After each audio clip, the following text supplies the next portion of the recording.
Tosengi balandi ya RD Congo na bisio émission na bino ya bayi politiko o to mesana toujours kolobela bino makambu ya solo o to mesana toujours komemela bino makambu o ezoleka na mboka o ya République démocratique du Congo Kinshasa la capitale. Voilà tozana descente moko o tozoke ko sala na monga fula bisika onde ko Eliezer ba vota kiye na population ya monga fula mais kaka bango la population balobi ke Eliezer akima Eliezer akima ke fa en États-Unis pour era bandeko ya osenga ba voix azala en États-Unis te tanga komi député asali futi maome ake États-Unis a umelu kuna malili bazolia bambala yena mwasi na ye batiki population ya monga fula tozalaki na marche de santé wana oyo ndeko Eliezer atinelaki nga invitation pour nana ya kozwa ba image pas trop de commentaires torokota na stade oyo papa Eliezer a meka ko bunda pona aleka kozwa makambo wana nyonso tu oyo azozwa. Voilà problème na nga ezali te nga naza ba commentaire rebele te natiki ete bino moko bolanda na image Mitendi. Je suis aussi chargé na jeunesse ya club ya Tokomi Wapi na Mitendi. Nazana juste na deux questions. Deux questions na ngai. J'espère que va faire ça juste moins 2 ou à 1 minute pour la peine à poser question papa. Éclairage. Objectif. Dans la presse, l'objectif na yo. Première question na ngai eza pona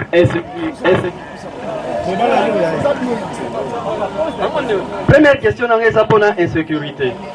En fait, insécurité na biso na ngala poser pour na ngala Eliezer pona intervention nini azanango par rapport ya oyo na ba crime oyo ezosala na Mitendi. Parce que chaque jour tozana na batu oyo bazokufa na ba mususu bazo memaka bango pona amba. Deuxième question, assurance nini oyo azopesa biso par rapport ya la police, parce que na batu oyo bazo sala ba crime wana la police bateni civile bateni à la police ezana 4 na bateni ya phare de CPI ezana 4. Merci. Nous intervenons à Mibale na moi lombango plutôt à la moi mukuse. On prend une série de 3 après honorable répondre. Pendant que papa Zopusana y a mis ça tout fait à quoi il faut se préparer azala déjà à pour que tout qui m'a derrière les temps. Merci honorable pour la question. Ngai naza ko se présenter naza chef de service ya sport et loisirs ya commune Monga Fula. Question na ngai ezali par rapport ya encadrement ya jeunesse ya Monga Fula en particulier et puis en général ya d'ici na biso ya Lukonga. Posant la problème ya makasi o etali ba expoliation ya ba terrain sportif na commune na biso ya Monga Fula. Tokomi tolimi vraiment papa à s'impliquer pour alandela pe na point na politique azanango ameka kosunga ngai et puis asunga pe bourgmestre na biso azali ko soutenir biso pona komeka MP kosilisa hémorragie wana. Merci. Merci beaucoup. Tous les troisième intervenant après honorable Aoleka pour répondre. 3 non. Merci. Et à moi et à ma case. Moi c'est Landry Mbazi. Je suis un ancien de l'IPEN, collègue à l'honorable Eliezer. Alors ma question, excusez-moi. Vas-y, ma question est de savoir. Explique-toi. Nous avons Ndeko Eliezer Tovota qui est la liste à MK, parti de l'opposition et à Moïse Katumbi. Mais aujourd'hui, Moïse Katumbi a sali parti nae Moussousou. Ça veut dire, entre guillemets, regroupement nae et quoi. Maintenant, nous voulons savoir quelles sont les perspectives politiques et les mesures prises par l'honorable Eliezer Tambwe. Merci. Merci beaucoup. Oui. Oui, il y a une question. Voilà. Merci beaucoup. Il y a 3 intervenants. Nous allons répondre moi pour que tout gagne temps. Problème, il y a mitendi ndekolanga soki otali même quand là où j'étais aux États-Unis nazaki kotuna mikolo nyonso boni bande kwa mitendi na kitanga moko na mitendi mukolo babomaka papa moko na kenda la police m'a présenté un endroit que bakotia plus de 400 policiers batuana bako sécuriser côté oyo si lelo nazaka na suite nangote et je vais continuer à m'impliquer parce que eloko ezo sala biso mabe c'est quand des fois ceux qui sont censés sécuriser Batou bango bada soupçonner à la base de l'insécurité à Batouana c'est plus dangereux toujours kana malam parce que manduki oyo bomona kanango ba policier manduki oyo bomona kanango ba soda biso population de mtuto sombela kabango pour que babate la biso toujours kana malam mais ceux qui manduki wane komi ko balukela biso en tout cas ça devient danger namboka nyonso na mokilinga na ebi bozo mona policier mututu azo respecter ye pona nini azo respecter ye parce que azo assurer sécurité na ya yo na ya mutu mususu mais il fallait que batouana bazala réellement bazo sala mission oyo bapesi bango ko sala c'est-à-dire ya combattre la population ça me fait très mal ndenge tozolongwa awa nakoluka kokota encore en contact na commandant en ville général Kassongo Silvano et moi je vais lui demander tout ça na ye descente to kende timitendi to yokani malam to yokana na kosenga na commandant en ville pour que tout ça na ye descente na mitendi soki toye ayokana nu population mitendi bino moko boye bisaye comme ça arrêter stratégie il ne faut pas ezala kaka bazo pesa ka ye rapport moko makambo ezo salema na terrain za mususu ye na biro akanisi ke makambo eza malamu toyokani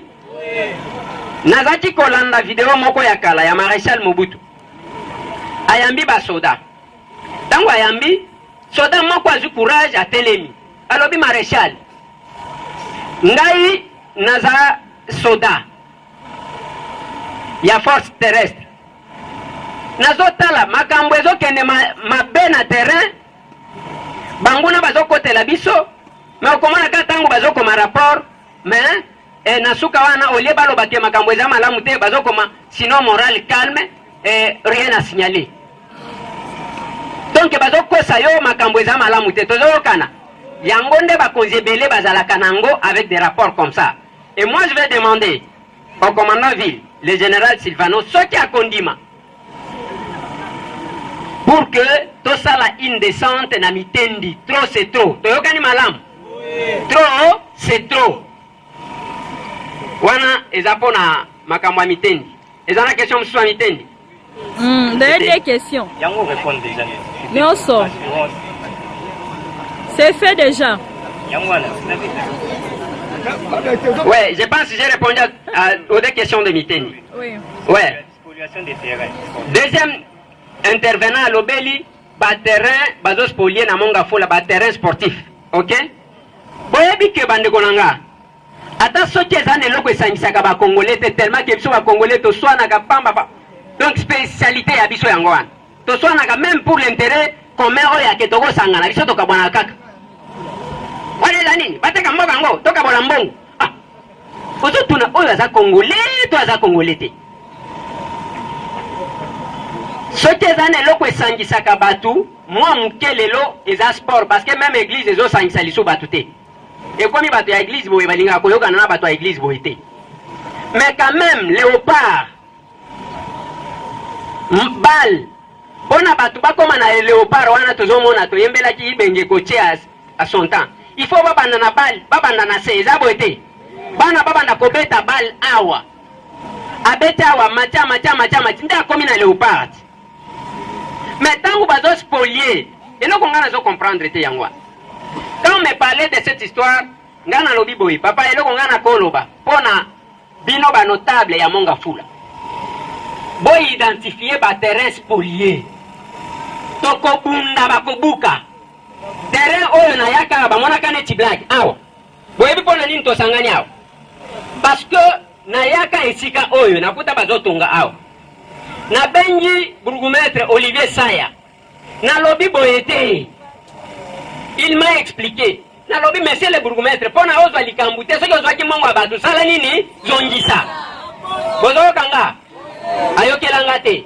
na lobi bakobuka lelo babuki te parce qu'il y a les gens qui cherchent à récupérer okomona moto aye awa bandi korécupérer okorécupérer nini namonaki nakenda kobundela bato moko ya éboulement bato ya manenga bato bakufaki kuna tangu tosali démarche pour que baya kobimisa bibembe bakende kokunda mukolo akobimisa bibembe bourgmestre député provincial moko ye wana bi ngai nde mutu nasali nazotala olinyo récupérer même na ebembe komona ngai tambwe na kepo na récupérer succès na ebembe tozoyoka na malamu toza bato ya ndenge wana te soki oza capable ya kosala eloko sala bamona yo soki oza capable te vanda na yo yango nga nalobi lelo ezala une rencontre de vérité boyoki ke na parlement wana bato bazosala eloko te botuna nga ke na parlement bozosala eloko te je vais vous répondre toyokani malamu papa boidentifier baterrain na kosala démarche je vais vous associer mboka oyo toya kotika mutu te eza ya biso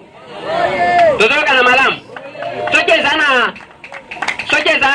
eza na bakafurumu eto babatama biso toyebi mboka mosusu te ya biso kaka yango oyo bajuriste balobaka le droit ne droit que quand on sait le revendiquer tokozala na mboka ndenge wana te biso moko tozobebisa mboka mutu okei poto omoni ndenge dans chaque quartier bana baza na parc ya kosakana ya biso te tolingi totonga meme na stade okindoki te après qu'est-ce qu'on va faire allez Félix alongwa kuna étiquette mais awa tango zotonga yo za mutu nini tozoka na malamu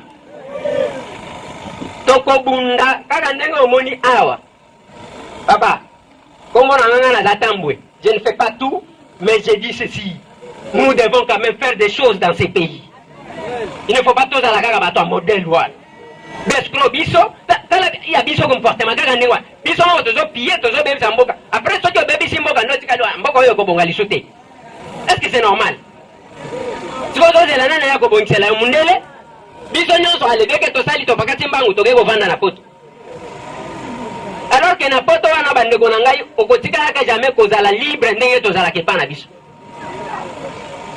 parce que awa soki na bimiana nakomona policier abelelinga mwana kolo lopango est-ce que na poto policier akobelelanga mwana kolo lopango ezaka bonjour monsieur tu vas rentrer chez toi quel jour est-ce que vous bato a modèle wana ngana vivaka na ba stress a modèle wana hein bonjour monsieur est-ce que je peux voir tes papiers est-ce que wana Kinshasa okotambola boyo monika mutu atelevision na mona mikanda kaba miibi oyo bayibaka bato mbongo na butu eza boyo te bato babimisa mbongo ekoma biloko ya suspect oyo oza na biloko ya suspect na poste te lar na nga nde mutu ezali apo papa toyokani ok Landry atuninga question alobi bavota yo na liste ya AMK Moïse Katumbi asali parti politique na yo sikoyo avenir politique na yo eza ndenge nini bon eza boye pour n'a pas voté biso on était obligé de se mettre sur les listes de partis politiques eloko na lobango na campagne tangu to déposaka ba candidature na biso l'opposition était unie wana Genève nanu ebimite tozoka na malamu Genève oyo kenda kopanza batu nanu ebimite nde toyokanaka ke mutu akopostule na n'importe quelle liste tozala majoritaire na parlement comme ça to encercler bango mais sikoyo tangu bake Genève bake kuna koswana bazongi opposition esali nini epanzani mais à quelque chose malheur bon na ebisaka bino soki Genève wana epanzanaka te lelo opposition balingaki bazwa pe pouvoir te bozokanga malamu je vais vous expliquer avant Genève opposition ekufaki na mboka oyo pour preuve opposition ekenda ekomaki kodiembela na succès ya cette église catholique eza boye te bamarche ya opposition ekufaki ti babengi bato bazoya te ezosimba lisu te nde lokola nzambe alingaka Congo aye koressuscite cette comité laïque de coordination yango nazalaka contre ti lelo yanamonaka moto otelemi boyo bandi koatake église catholique nga na kozala no d'accord te il faut respecter ces gens là toyokani l'église catholique eza sentinelle ya mboka oyo ata soki l'église de réveil ekoya ezoya na nsima mais c'est l'église catholique qui joue le vrai rôle de la société civile. Atele makawana, apesi ba position na ye, akamati nzambala na ye, azongi sanka ina mutu. Tozokana. Tode melaki kuna, même le dialogue, oyo, Etienne Tshisekedi wa Mulumba ndima kokota. Oyo babenyi yango dialogue nini? Accord nini? Ya Saint-Sylvestre boete. Saint-Sylvestre wana ezaki na balabala. Dialogue ya ba politicien bango moko ya Kojo esimba.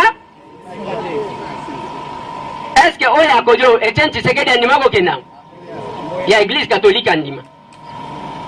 Quelque part là, il faut reconnaître. Tant que tu déposer, Landry pour répondre. Tant que tu déposer ma candidature. Et Salemi, nous sommes passés de députés. Les partis de Moïse Katumbi Chapwe, mais jusque-là, nous avons dit que Yemoko, na Pierre Lumbi comme secrétaire général. Vous avez l'information à Moutoumoussous. Donc, le parti n'a pas bandité. Donc, on va mettre ma solo parti ce qui est bim. Ça va? C'est Bimaki. C'est Bimaki.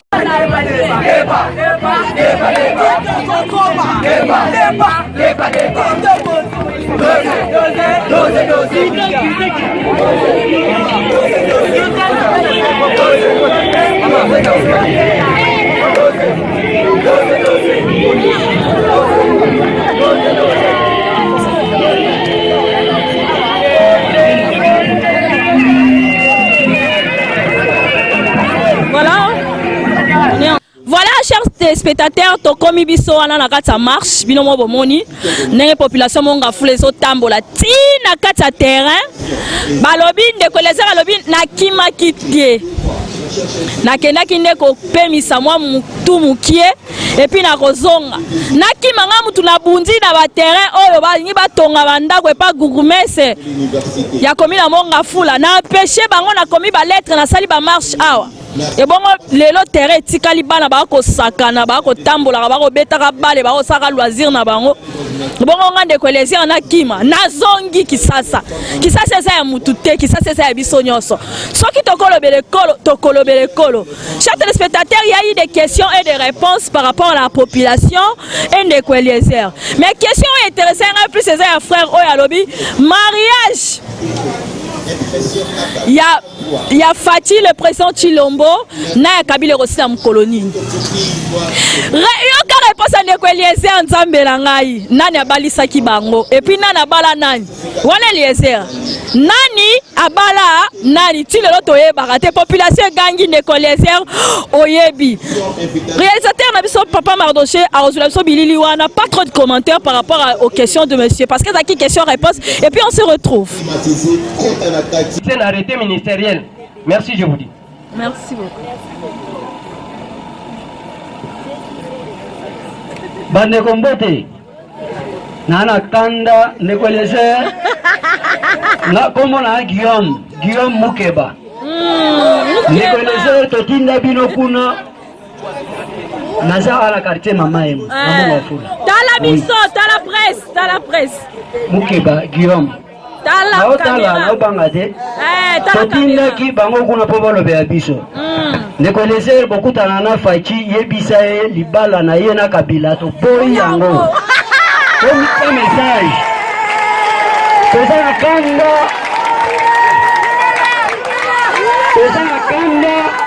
Tika to s'exploser karate a to s'exploser. Yebisa Fachi na Kabila bakabona. Kabila tika Fachi libre. Ouais, lika munaza na ngwango.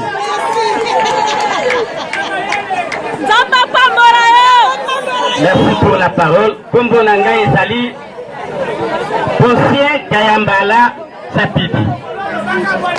Tango nazali koloba avec tout le respect que je dois, en commençant par le président de la République, na député Nyoso. Biso tofotaki bango, mais tofotaki plus honorable Tambwe Posi. Mais bongo na biso ezalaki 162. Le loto commune à 171 000 francs équivalent à 100 $. 173. Biloko emati na désordre. Population tozali komona passe nazali kuna. Ekokitaka mukolo nini. Bako stabilizaka pe monnaie na biso mukolo nini. Bandanga na kola ti lelo soki mbongo na biso emati emataka kati.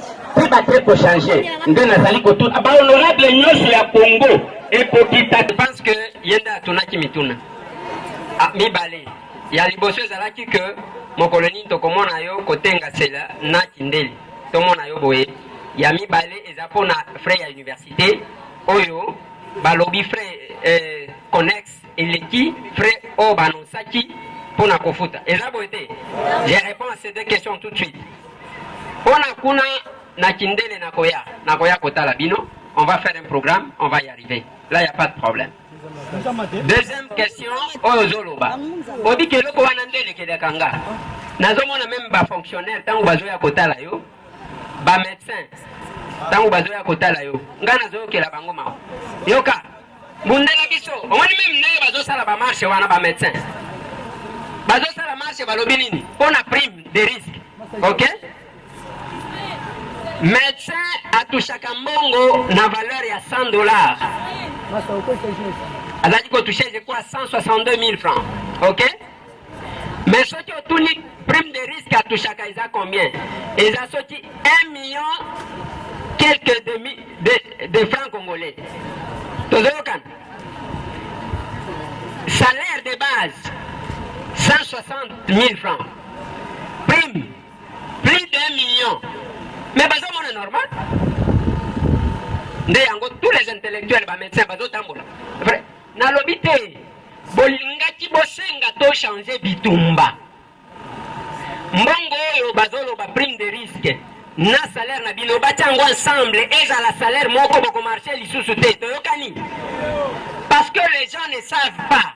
Ce qui mon salaire sili pour que basala des comptes final na yo bakosala en fonction ya salaire de base.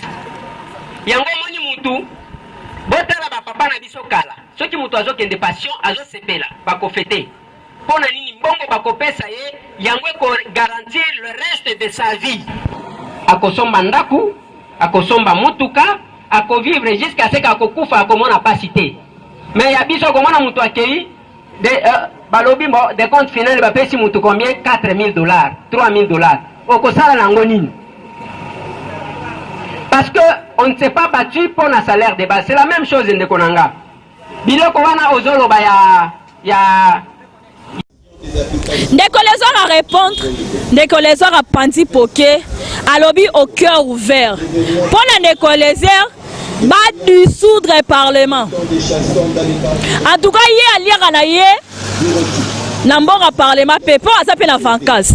Dans atamula na mutukani akala wana ti lelo sala ne kanango. Aliaka na ye ba voyage na kenda na ye ba États-Unis ba Paris ba nini. Nambonga parlementaire. Donc pona ye. Soki président Facha koyoka ye atako yoka. En tout cas, assemblée wana babo mango. Mama Jadine Babunda, maman na biso. Maman, juriste munene, bacha kanase. Président Facha président na yo. Crise boninga bo mema na kata Congo. Po bino bana bana poto a. Désordre na université mobimba awa. Toye bate boni bo déclarer année blanche.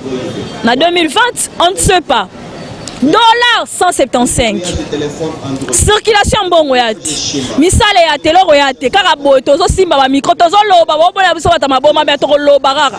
Pour le changement boko to loba kaka. S'il s'agit ba dissoudre ensemble wana ba dissoudre en. On est d'accord. Soyez même biso na crise politique et même biso na crise politique. Mais FCC na cash faut ba kabwa. FCC na IDPS faut ba kabwa. On est fatigué. Là ce sont population oyo azosa ya face dans des Eliezer. C'est pas Clarisse Weti. Bino moko bolanda lisusu élément mususu ya suka et puis on se retrouve. Maman, on a tout le alors, il y a aussi un appel à président Fati.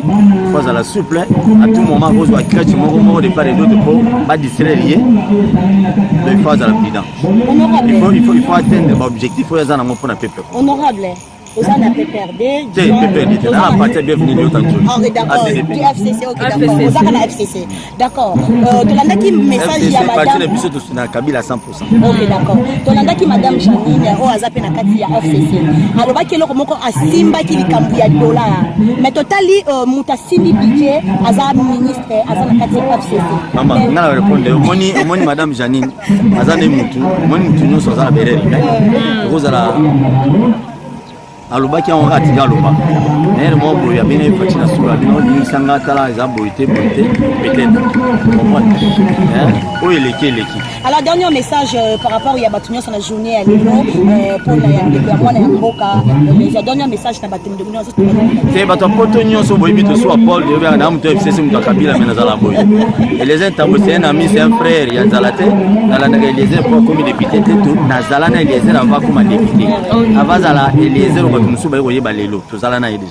donc pour ça la confiance ça mandat na ngana 2023 na ko député provincial na compte Masina na Rubima au moins na senga Kama yo samta FCC. Mama Senya Mbalo. Non, Emele bazaki nommé. Emele bazaki nommé. On a wana nango. Na FCC na ba député bazaki nommé. Même dans la moi même Fallu wana. Abimane député, babimisi rapport na Soni Mawa. Te, l'exercice légal yondo bimi mais ovana nanu. Ne babimisi Fallu. Ya ninga mawa. C'est tellement le Daniel Safou makelele nga ne bimisi député. Makelele. Papa nga makelele belé on arrivait presque à la fin de cette émission. Je crois que Tozo chité déjà. Mais papa Paul P. Azanga Kolobate. Notre ex-honorable. Azanga P. Kolobate. Il est là toujours. Il soutient Eliezer. Ah bien, on a la pongite à Otika. Bon, on t'a lobé à Tabo Beti et Fimbu. À Tabo Memie Botien à Kata Serkeye. À Kabiliste. À Tikali Kabiliste. Mais non, on comprend. Kabiliste me permet la Neko Eliezer. Moutouma a tout le monde intéressant, chers téléspectateurs, bon nango bien. A tout le monde Eliezer. Yoba Fota qui on a parti à Moïse Katumbi. Étant que député, les gens partis moi ngani. On ça la partie na yo. On considère wapi. Ndeko Eliezer, après ça qui y en a oyo, alinga qui copie ça. Voilà, on est arrivé à faire de cette émission. Balamboka o bazara toujours branché pour na Kolanda. RD Congo na bino. Voilà, nous avons quatre on reporter les bino toujours makamu. O ezo le kanaka tamboka oyo. O eza réalité. Pour na Eliezer à Koufité, je vais faire un fort ya Luka Eliezer ya Komelae tout ça est vraiment émission sur les plateaux to lobela makambu oyo les kana mikolo yo na mboka oyo et kozala vraiment malamu mingi. Je suis arrivé presque à la fin de l'émission mais na rozanga repesa ba beaucoup la raté ine manque mbote na ngala pesa obelo sako lo sako la beaucoup la ganyo soto bazolanda ngai bazo sepelaka na chaîne na biso BTV3 abonnez-vous massivement vous ne serez pas dessus na pesi lo sako na ngali bosso e bandi na yemoko le boss des boss Pierre Elvis bisiko zali lo sako na yango wana na pesi lo sako na ngai na Alexis Chikamba na pesi yo bambo tebele Alexis Chikamba beaucoup la kalo sako bisiko zali chef d'état-major ya papi Mikombe nazaka wana na ozelo kitangare pour mon soldat na Namir ya papi Mikombe petit casque chala na kanfufu mon vieux babi solo la basola kaka matika songo Laetitia Kouya na pesino mambote bele. Voilà, on se retrouve avec un nouveau numéro na RD Congo na biso to la pongi te to bana toujours ga rolobela si s'agit to lia lisangu pour la mboko eloba eroloba bokanga biso bo menacer biso mais to tika koloba mboko ti tika te moko il faut changer tika koloba ngote. Papa Fati, président Chilombo, pardon. Kovanda Akimiate, Lobaka. Voilà, merci beaucoup. On se retrouve. Bye.